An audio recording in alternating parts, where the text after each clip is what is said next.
નમસ્કાર દર્શક મિત્રો, શું 2027 ગુજરાતના નવો મુખ્યમંત્રી મળશે કે ફરી એકવાર ભૂપેન્દ્ર પટેલે સત્તાની ખુરશી પર બેસશે?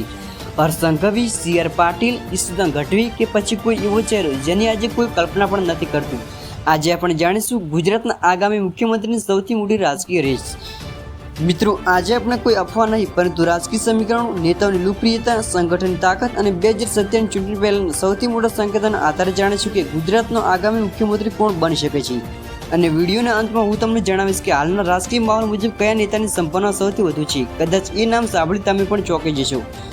હાલ સૌથી મજબૂત દાવેદાર ભૂપેન્દ્ર પટેલ. ભૂપેન્દ્ર પટેલ 2021થી ગુજરાતના મુખ્યમંત્રી છે અને હાલમાં પણ બીજેપીના સત્તાવાર ચહેરા તરીકે આગળ છે. 2027ની ચૂંટણીમાં બીજેપી જીતે તેઓ ફરી CM બની શકે છે.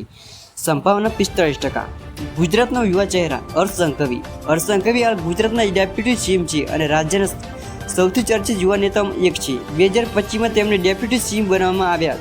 ત્યારબાદ રાજકીય વર્તુળોમાં તેમને ભવિષ્યમાં CM તરીકે જોવામાં આવે છે. હર્ષ સંઘવીની સંભાવના 30%. સૌથી પાવરફુલ સંગઠન ચહેરો CR પાટીલ. CR પાટીલ લાંબા સમયથી ગુજરાતના બીજેપીના સૌથી પ્રભાવશાળી નેતાઓમાં ગણાય છે. તેમની સંભાવના છે 50%. આપણો સૌથી મોટો દાવ ઈશુદાન ગઢવી. આપ તરફથી ઈશુદાન ગઢવી સૌથી મોટો ચહેરો છે. તેઓ અગાઉ પણ CM ફેસ રહી ચૂક્યા છે અને 2027 લઈને આપ સતત તૈયારી કરી રહ્યા છે. તેમની સંભાવના છે 7%. કોંગ્રેસનો વિકલ્પ અમિત ચાવડા. કોંગ્રેસ તરફથી અમિત ચાવડાનું નામ ચર્ચામાં રહે છે, પરંતુ હાલ પાર્ટીની સ્થિતિ નબળી દેખાય છે. તેમની સંભાવના છે 3%. જો આજે મને એક નામ પસંદ કરવું હોય તો મારી નજરે બે સૌથી મોટા દાવેદાર છે, ભૂપેન્દ્ર પટેલ અને હર્ષ સંઘવી. જો બીજેપી સ્થિરતામાં પસંદ કરશે તો ભૂપેન્દ્ર પટેલ ફરી CM બની શકે છે, પરંતુ જો પાર્ટી યુવા ચહેરા પર મોટા દાવ રમશે તો હર્ષ સંઘવી ગુજરાતના આગામી મુખ્યમંત્રી બની શકે છે.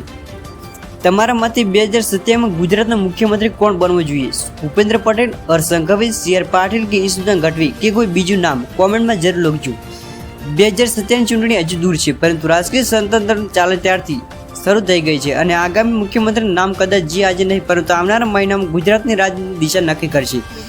જો તમને આજનો વિડીયો ગમ્યો હોય તો વિડીયો લાઇક કરી ચેનલને સબસ્ક્રાઈબ કરવાનું ભૂલતા નહીં. જય હિન્દ, જય ગુજરાત.